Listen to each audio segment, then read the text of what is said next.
Hey guys, it's Rachel with Restorations by Rachel, and here is my project this week. It is a chest that is a friend of mine. She asked me a while back if I would redo it for her, so this is actually my first custom.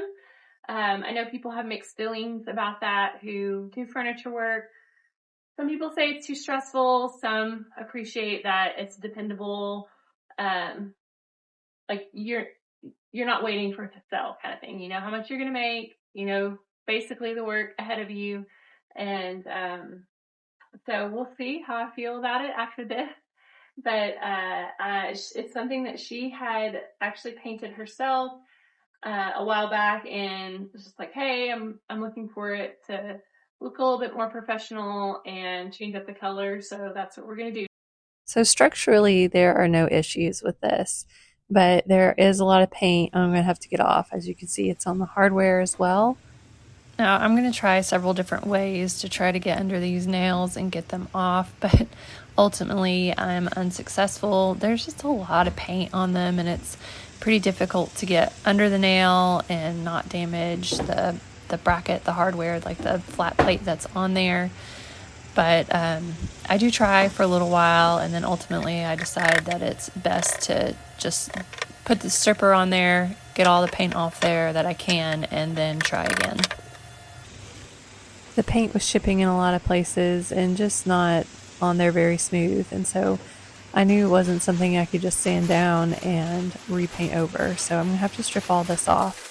So on the inside, I'm just using some leftover paper that I've used on some previous projects, and that way I can protect from any drips of the stripper. I'm using Green Easy Stripper. I really like this. It's an eco-friendly stripper, and as you can see, I'm not having to wear a mask. The fumes aren't strong or anything like that, and it's generally quite effective. With such a thick layer of paint on here, I know it's going to take me a while to get this off, so I'm just working in batches. I've put it all on the top and then going along the base. So I have stripper on the top and the base, but I'm also going to take my scraper just to see how that works on the side. And it's actually working pretty well. So I don't know, as I'm waiting for this to work, I might get a good arm workout in and scrape it off on the side some. Now, using a scraper is not my typical go-to. I generally prefer using a stripper. Strippers are messy, but I think it's just a lot less work than having to scrape and scrape and scrape and scrape. But as you can see, it is working pretty well. So, it's a good time to try it. Okay, so that was about 8 minutes of work, which I feel like is decent progress. And I don't feel like the paint is too stuck on there, so the scraper is working really well, and it's not like there's a lot of dust flying up in the air, which is nice. I don't feel like I have to wear my respirator, but I'm going to keep going with this approach on the sides. I'm hoping all these chips don't mess up where I put the stripper on the base earlier, but if it does, I can just reapply and go with it.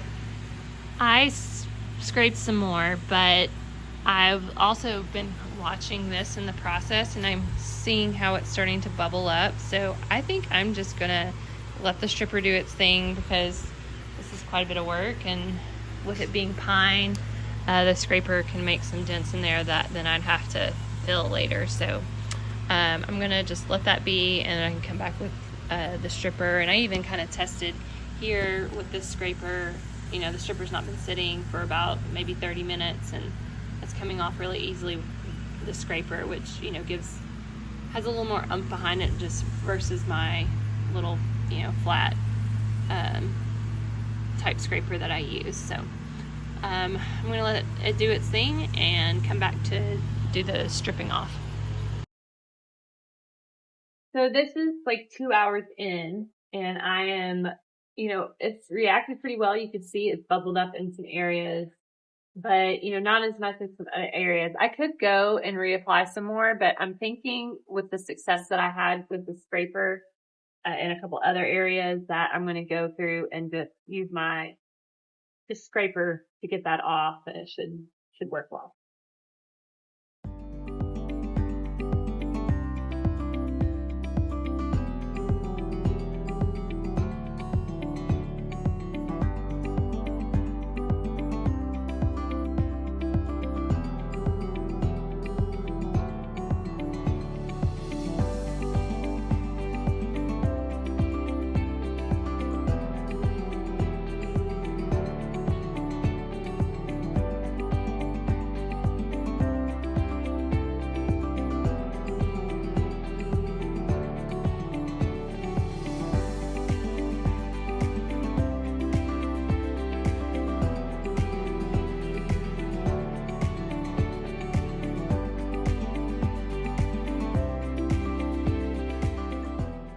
for the trim, I have found using these tools, these scraping tools, very effective.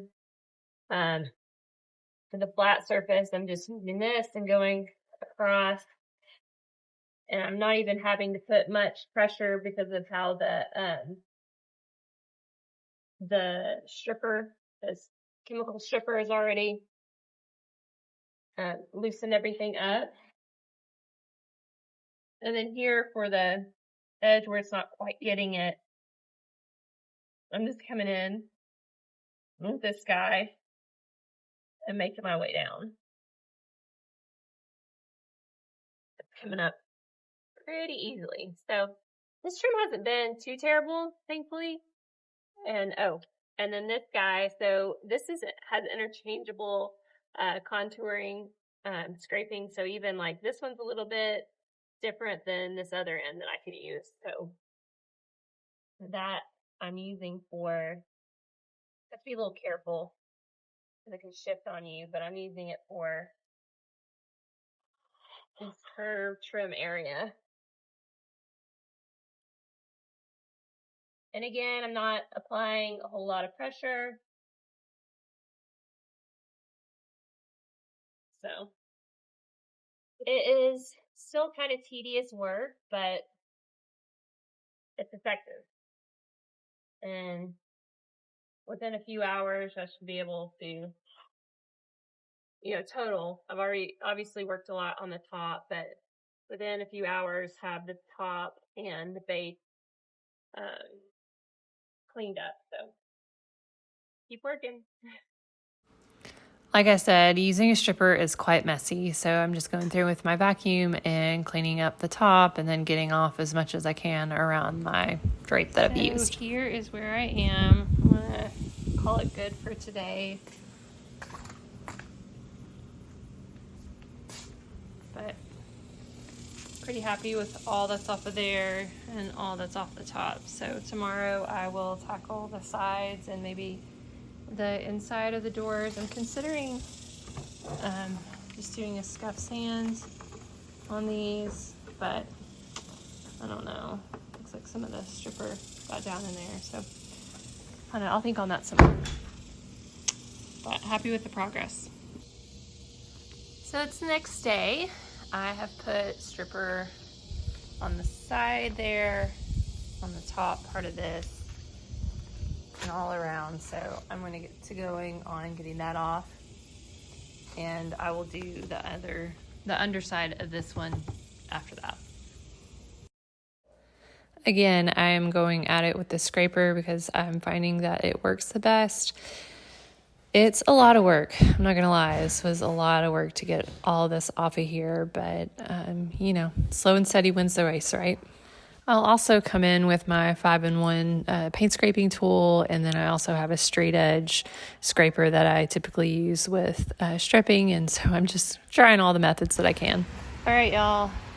I am officially done with all my scraping, and I get an idea of how it looks. It's interesting, on both sides there's a patch here in the middle that was not really wanting to come off, so I'll just go to that with my sander, but pretty good start. I'll have to clean up, but I'm going to take a lunch break right now.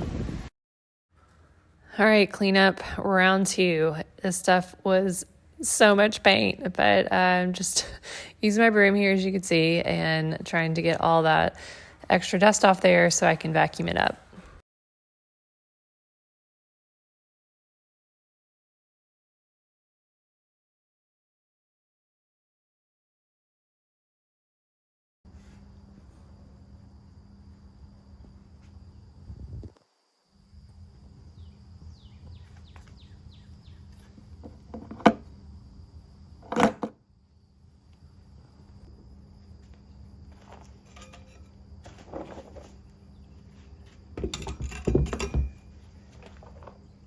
Okay, so my friend, I don't know if you remember me mentioning once, the hardware gold. It was pretty difficult when I kind of did a first stab at trying to get this off before the paint was off of there. So I'm hoping that with the paint gone, I can maybe get up under these nails and wedge them out. But I don't know, we'll see. I'm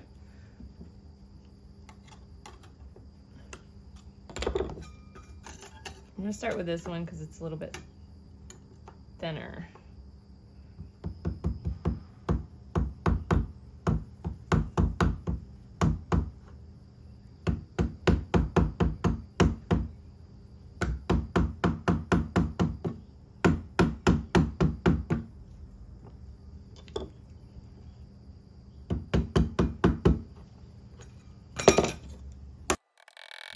I go again at this for a very long time. I mean, you know, it was probably at least 5 minutes, and I just could not get anything under one of those nails. And I was like, there are how many of these on here? And I just feel like I was going to ruin it all. So I decided to scrap it. Okay, so I've given up on trying to get these off. Like, there's no telling how long it would take me, even if I could do it.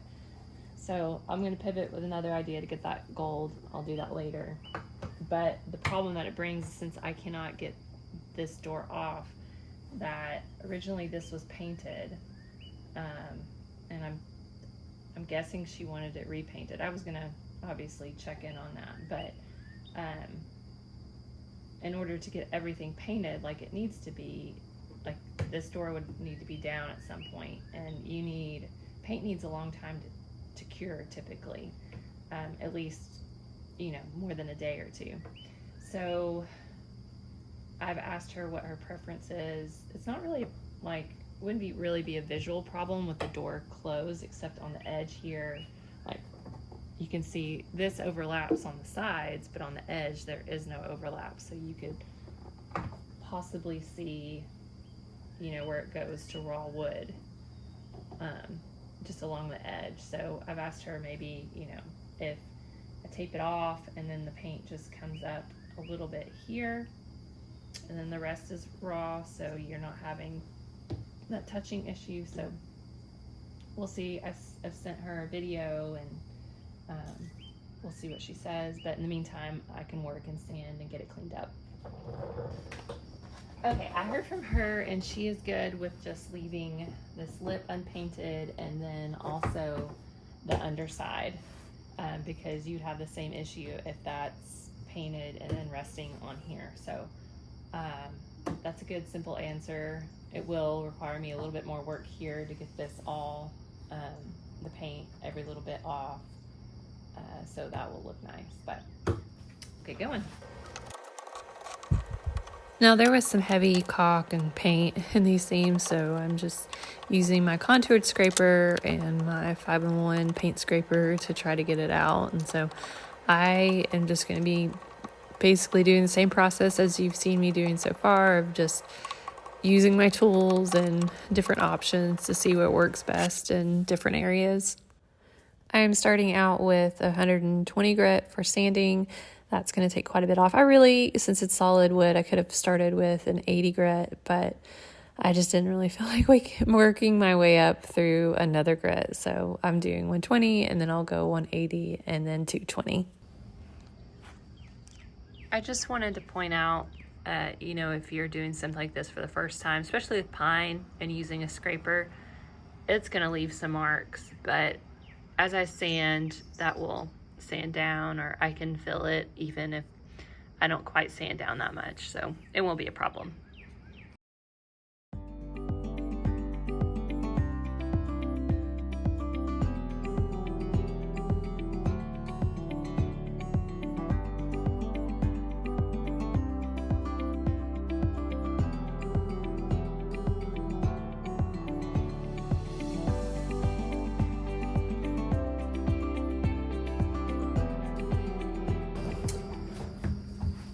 Okay, as you can see, it looks way better. This took me about 25 minutes in all to sand, and mainly my goal was to get it kind of as much of a clean slate as possible, so I have a better idea of areas I need to fill, or maybe some paint like this that I need to work at scratching out a little bit more. But so I'll continue to go around the rest of this. I'm actually gonna have to take a break right now because my daughter and I are headed out to volunteer at this place for the first time. It's a really neat organization that makes lunches for kids who would usually be on reduced or free lunches during the school year, but during the summer, you know, they don't have that, and their family might not be able to meet that need for them as well. So it's I know it's called Christian Community Action. So I'm excited to get to do that with her. My other three are actually spending the week with my parents. So it's just me and her. It's my oldest, and so this will be something fun to do. We have other fun things planned, but this is something kind of, you know, serving others that we're going to get to do together. So I'm excited about that. But I'll hopefully be able to hit more of this later this afternoon. But until then, I'm going to get going on that. Once I was back, it was time to hit the base. I'm using one of the foam pads that I got from Surf Prep. These things are so great, especially when it's this kind of medium firmness. It does a great job of sanding while also not taking down the contour of the trim itself. This is a medium grit pad, which is, they say it's from 120 to 150, which I have found to be very effective.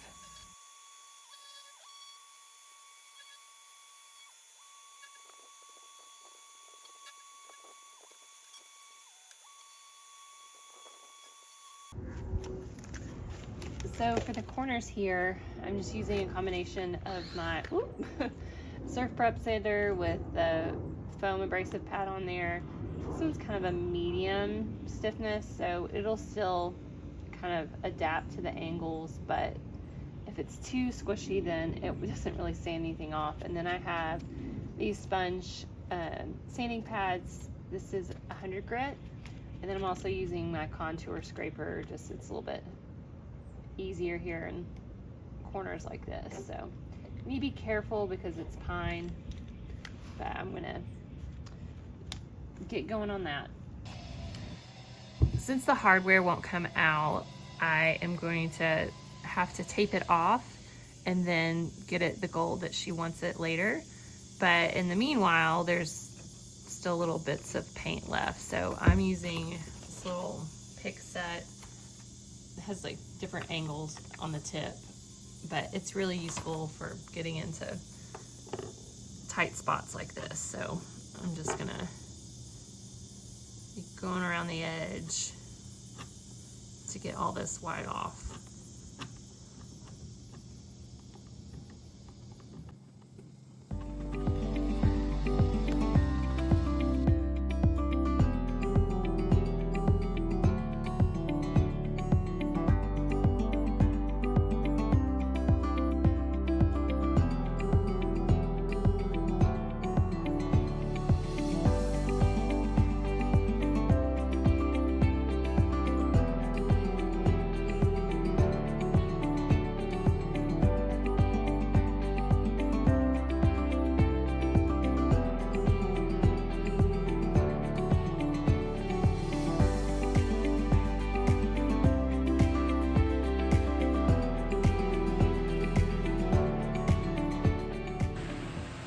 I feel like I've been using all the things on this hardware to try to get it clean, but I'm also coming through with my wire brush. It's about like a medium stiffness, and you can see it's really getting that last bit of paint that's on there.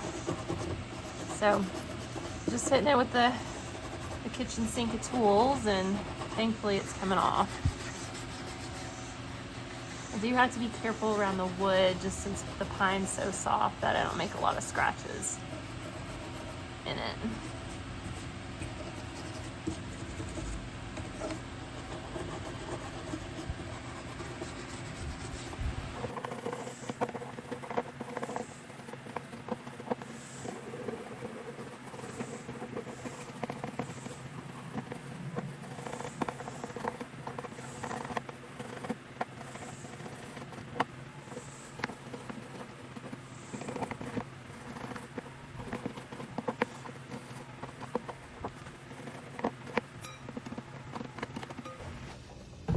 Okay, I feel like I'm finally kind of sort of getting close to to being able to prime and all that stuff, I need to clean out inside here, and then I want to wipe down all of the wood with mineral spirits just to get any dust residue from sanding, and then also any of the oil residue that maybe might still be there from the stripper, because that will repel my primer and be a big pain to fix. And then I have to tape off all this, these and then the poles on the side, so they don't get any paint on them. And then I'm planning to come back after painting to then make those gold. So I'm hoping that plan of attack works. But oh, and I also forgot, I need to fill with Bondo and sand, but I do want to go ahead and wipe down with mineral spirits before I do that. So get going on all those little things. When I cleaned out the inside, I remember that there were several spots where there was paint, so I just sanded those off to get it all cleaned up. If you've watched any of my videos, you know that Bondo is one of my go-to in repairing holes. So Bondo's for a deeper hole. If I have like a more shallow one, I have another product I like to use, but it's a 2-part epoxy. You have your putty, and then you have the blue hardening agent, and you just mix those together, and you have really just about, especially when it's warm, like a minute or so to work with it. And so you can see I'm working in batches and filling it and getting it in there as much as I can, and then I'll try to scrape off the excess so I have less to sand later. There ended up being quite a few areas that needed to be filled, so I'm just making my way around the entire table, and it's not going to be perfect. Pine, it has a rustic look to it, so I'm just trying to get these major cracks, holes filled in so it can look at least better. Switching over the hardware, I am taping it off with painter's tape. As you can see, I'm also finding some paint that I missed in my first round, so I got that out, and I am very slowly and tediously getting this all covered so I can get to painting. So earlier I said for more shallow scratches or holes, I have a different product that I like to use. This is Bondo's Spot and Glazing Putty. It works like a charm. It is so great for just scratches or anything like that, and dries and sands down quickly. So as you can see, this was quite a bit of work and touching up. Some spots maybe it didn't need the red or whatever, but still wanted to hit it while I had it out. So my next step is to sand, and then I still have it caulked because I want to sand around these areas before I caulk, and then I'll finish taping up in these few spots. I just didn't want to put tape on there in case I needed to open it, and then it would just come off anyway. So getting closer. Once again, I'm just coming through with my 120 grit sanding disc on my orbital sander and knocking down everything smooth.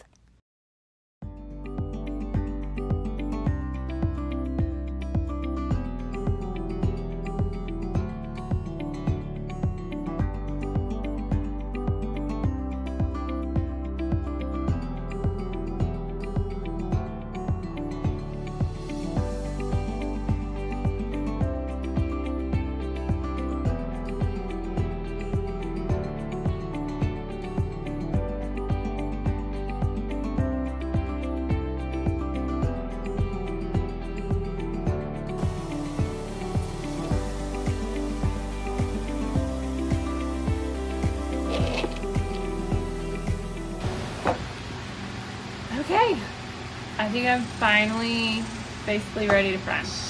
I just need to wipe it down, finish putting tape on a few spots. I think that's it. And then I'll be ready to prime. I'm gonna be honest, I was really lacking motivation today. I've been just so ready to be finished with this. But that's sometimes that's how projects go. So just kind of confirming that stripping furniture is definitely my least favorite thing to do ever with refinishing something. So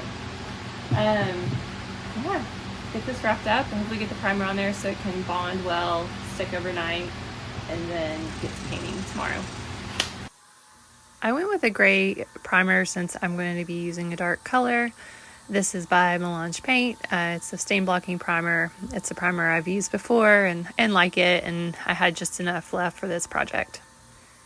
I'm spraying with my Wagner Flexio 3500.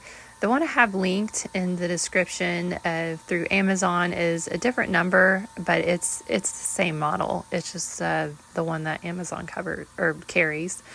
But I am just overlapping by about 50% on each pass. That gets good coverage.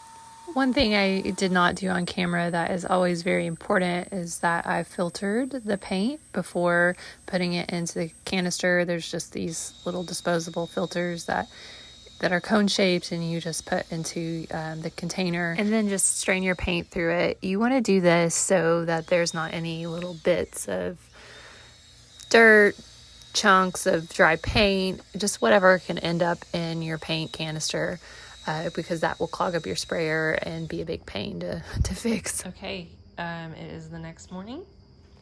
You can see it's pretty good coverage. And then also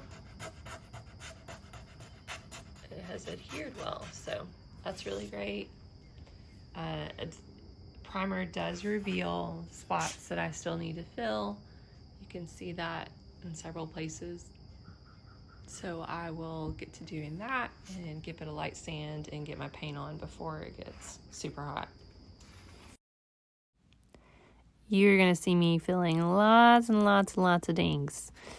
But, you know, that's just part of it. I'm trying to get it a lot smoother for her. I know it's not going to be 100% smooth. I mean, you could see the grain from the pine, but there are just some areas that definitely need to be addressed. And so I'm getting that filled in with this glazing putty, and then I'll sand it back.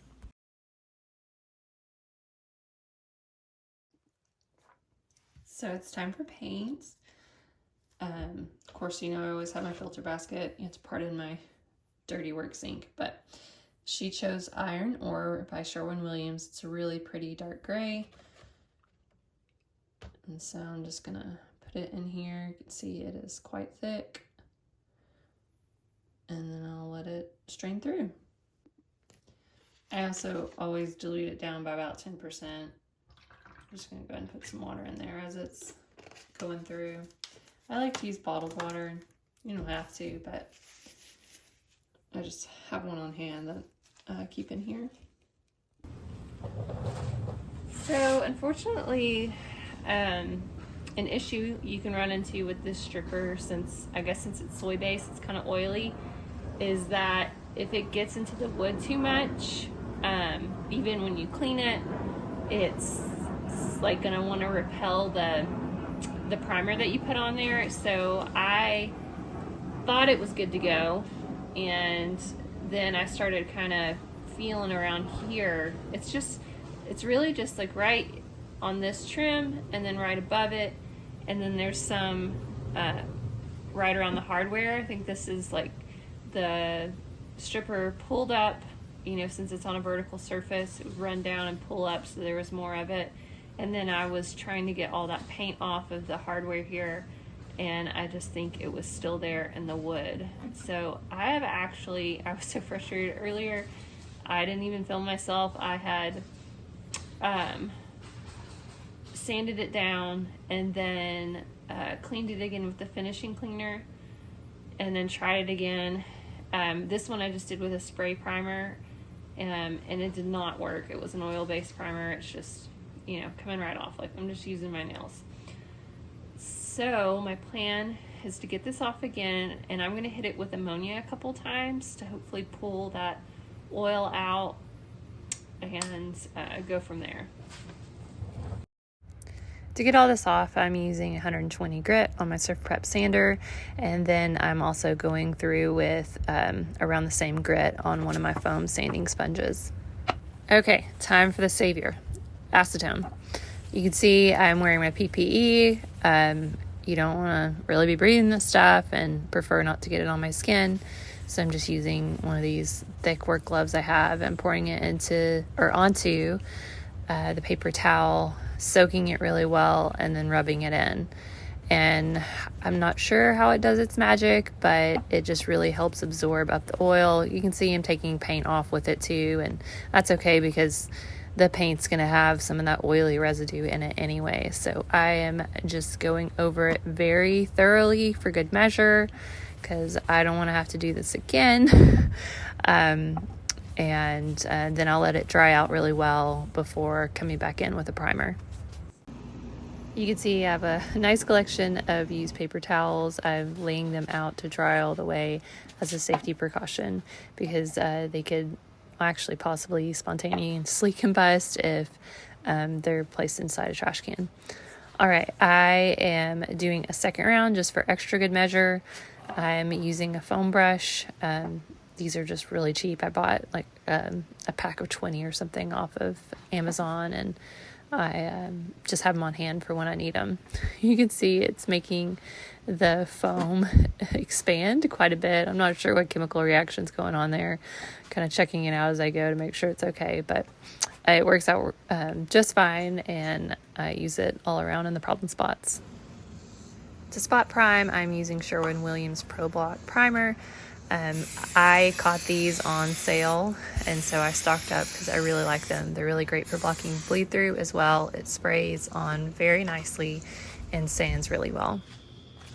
Okay, really good news. I'm just kidding. Not really good news. Oh, it's working everywhere else.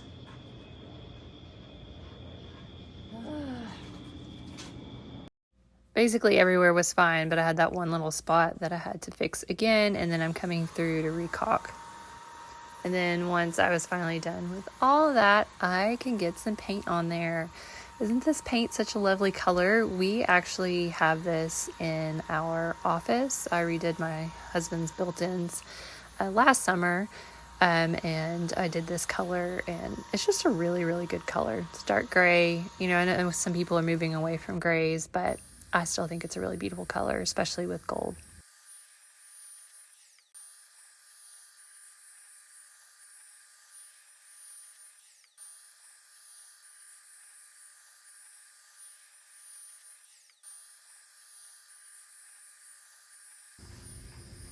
Okay, it's the next morning. I came out here to check this out, and it looks pretty good. So I'm very pleasantly, I don't want to say surprised, but I guess it's not gone as planned in a lot of ways. So I'm very happy that it looks good. So I'm gonna get a light sand just to smooth out any rough spots, but this paint, it goes on really well. So it's not gonna really need too much, and then I'll get another coat on there before I gotta head out of here, or before it gets too hot. I'm actually delivering that light green dresser, remember that I worked on with my daughter. There's a couple who was gonna buy it, so they asked for delivery, and we're gonna go do that today. I'm using a 600 grit, a little sanding pad to go over it. I really like this for hand sanding, doing light sanding in between coats. It's really fine grit, so it gets it nice and smooth, and then since it's flexible, I can, conform it to different angles and surfaces and whatnot, and it works really well. Unfortunately, while I am doing this sanding, I find more problems. I'm not sure I missed this the first time, but now I'm finding spots around the hardware here.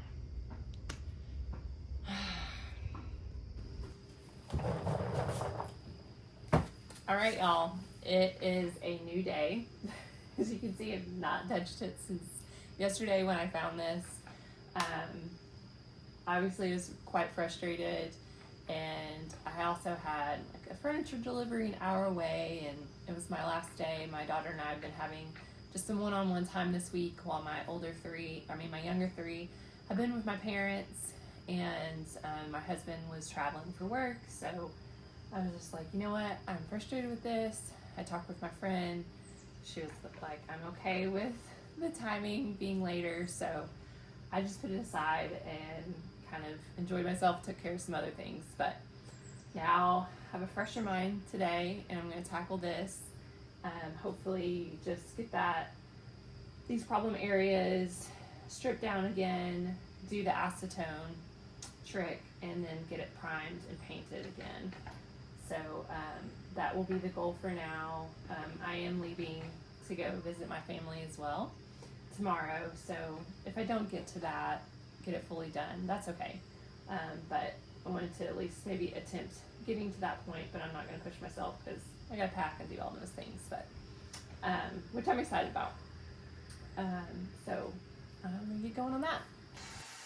The biggest thing I'm trying to do when I'm sanding here is to get a smooth transition from the raw wood into the paint, just so when I paint over it again, you're not going to see this line there.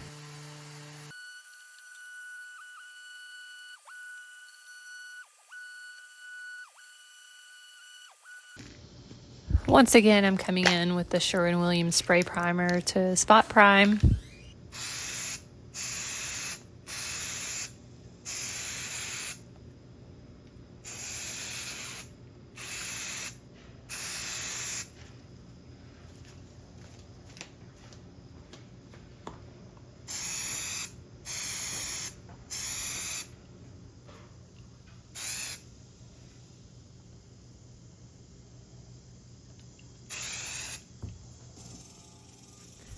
Alright, this is maybe an hour and a half later, but it appears to have stuck well, so it's not scratching off. So looks like I can move forward with putting some paint on there.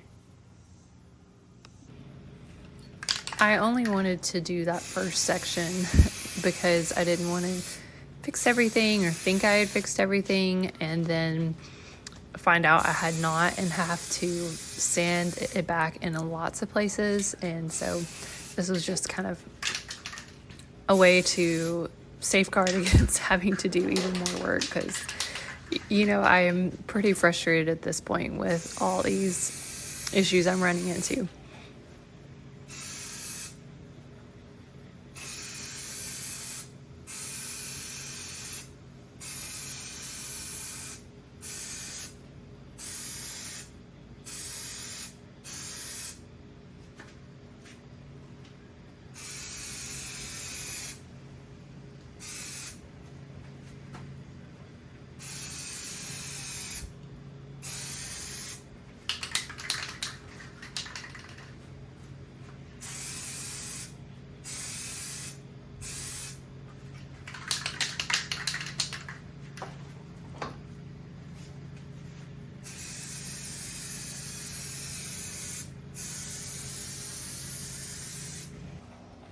After giving it enough time to dry, I sanded it back down lightly to smooth it out, and then I could get to painting again finally.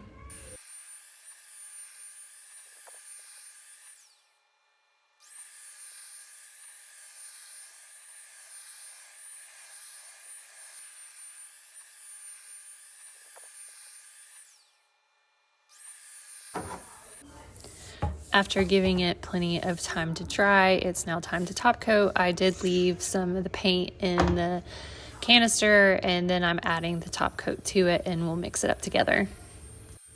And I will apply 2 coats of this mixture.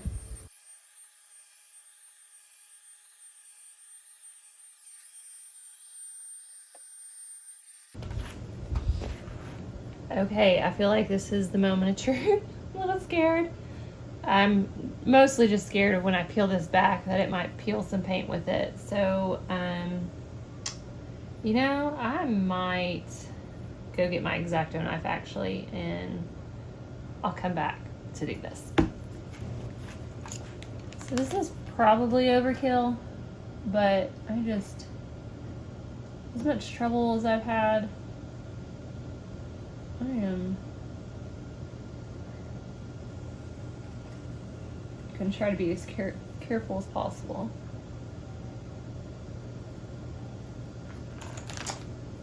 Let me see how this starts to look.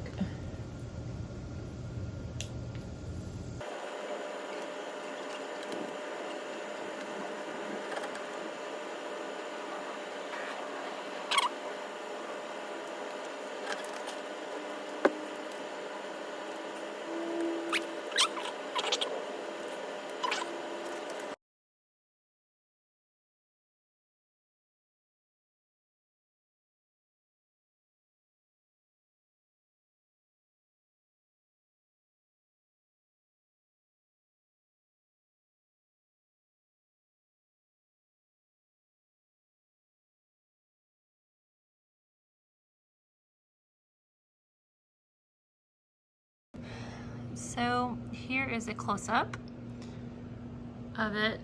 It is definitely far from perfect. Some of these spots were the worst with paint pulling up. And I knew this would probably be a risk, just because of having to paint it. You know, this is not a good scenario just in the first place to have to deal with. So I'm doing my best. I'm going to try to do my best, but I'm also just going to accept that it's not going to be perfect, and hopefully I can make it still look good. Here I'm using Rub and Buff in Antique Gold. I am hoping to use this where I won't have to tape anything off, because it's something that I can obviously rub it into the top portion, and then along the edges I could come in with something detailed, or maybe tape it off a little bit if I need to. Now the hardware, for whatever reason, is pretty rough. I can tell I started sanding it. So I think it's going to look a lot better with if I go ahead and sand it pretty smooth once I get that gold on there. I am going to switch gears. I don't like the way that antique gold looks, that Rub and Buff, so I'm going to have to tape this off and use a spray paint that I think will coordinate better.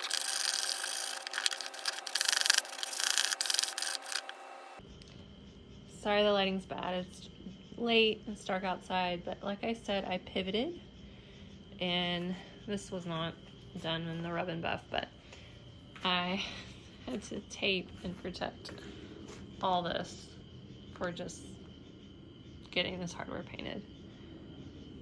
So this has definitely been a learning experience that I will not take on pieces in the future if the hardware will not come off, because this has been so many hours of added work just for one little extra thing.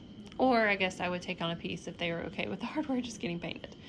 But that's not what I agreed to, and lesson learned. So I'm gonna get out my spray paint and get to going. I'm using Krylon spray paint in the color Gold Leaf. I really like this color, especially paired with a dark paint color. I just think it's a really pretty gold, and something I've used on several other pieces.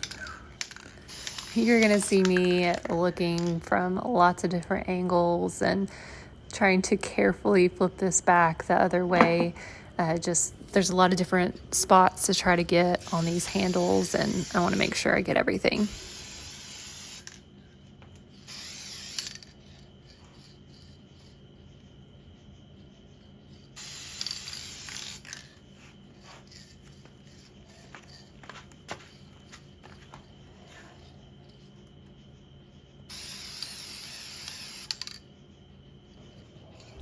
Now these brackets on top were much simpler to spray. I did have to pay attention to around where the hinge is and the screw, but all in all, pretty simple and straightforward.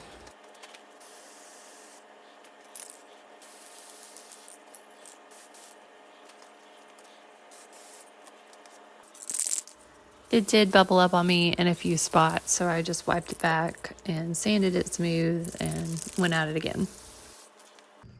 It's the next morning because I wanted to look at it in the daylight, and there's some areas that I want to fix. I'm going to use my spot and glazing putty to fill some spots there, and then I need to sand in these spots, and then there's lots of fine scratches on this bracket, so I'm going to see if maybe the glazing putty will fill it and make it look better. I'm using 1000 grit here because I am trying to take off as little of the spray paint as possible, but also keep it really smooth. So I first started with my 600 grit sanding pad and quickly abandoned it because it just wasn't working fast enough. And I switched to what I believe is a 180 grit. I can't remember for sure. Still plenty fine, but would go a little bit faster with getting off the glazing putty, and then I went in again with the 600 grit. Before spraying again, I wipe it down with a tack cloth to get rid of any additional dust, and then I do my last coat of spray paint. I am happy with this. Now to do the little bit of nerve-wracking part. And peel this away. Let's start down at the bottom.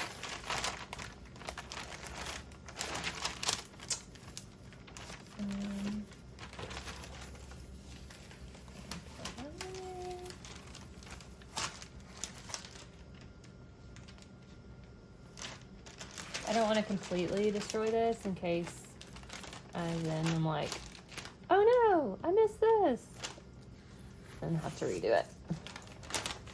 That's my accountant, ultra conservative side coming out. Alright, let's see how this is looking. I'm gonna do this carefully just because I know that there were some areas near it that were a little finicky with the paint. I'm probably gonna have to touch up.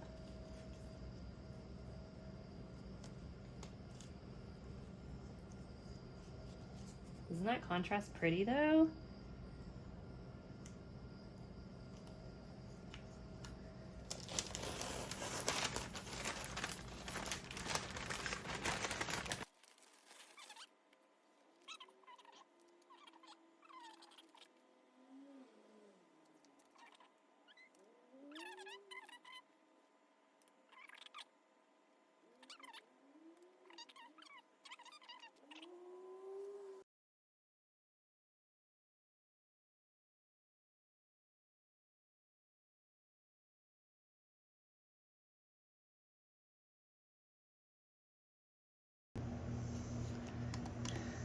So for touching this up, I'm using what I had left over in my paint sprayer from doing the doing the top coat, but you know, I'd added color to it.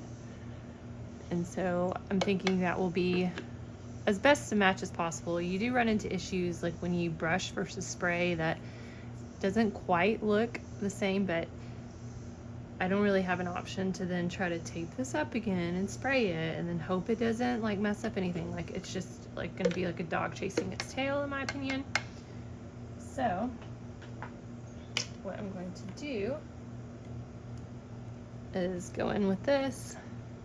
Got this little brush. I also have, I guess I should show that, this, but I think this is gonna be much better.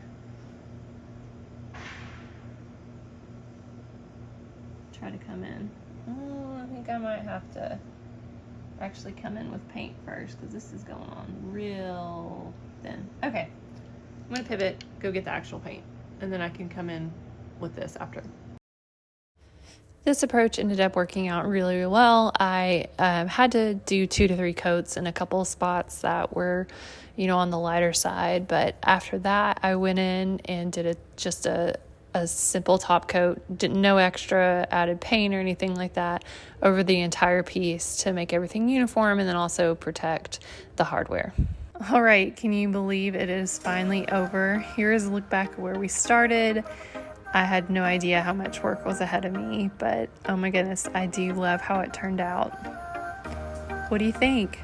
As you can see, I did not get a chance to stage it in its usual spot. It would have been a lot of work to try to get it through a doorway and then in my dining room, so I was delivering it and just didn't want to take the time to do that. But I love the contrast of these colors, and it's, you know, so much smoother now, and I feel like you can still enjoy the grain of the pine through the paint. Now you may be wondering about numbers. I charged her $250 for the labor, and then it was around $75 in supplies, which hindsight, it should have been more in labor, but it's okay. And you know, I was happy to serve my friend in this way. For deliveries, I really like to use this movers plastic wrap to give it extra protection over the moving blankets I'll also put on it. And as you can see, it looks really great in their room. They use it as a linen storage for blankets and whatnot, and I think it goes perfect in their room. I really appreciate you hanging around for this very long flip. I wanted to give you a sneak peek of a very cute faux bamboo desk and chair that I'll be working on next week. I look forward to seeing you then.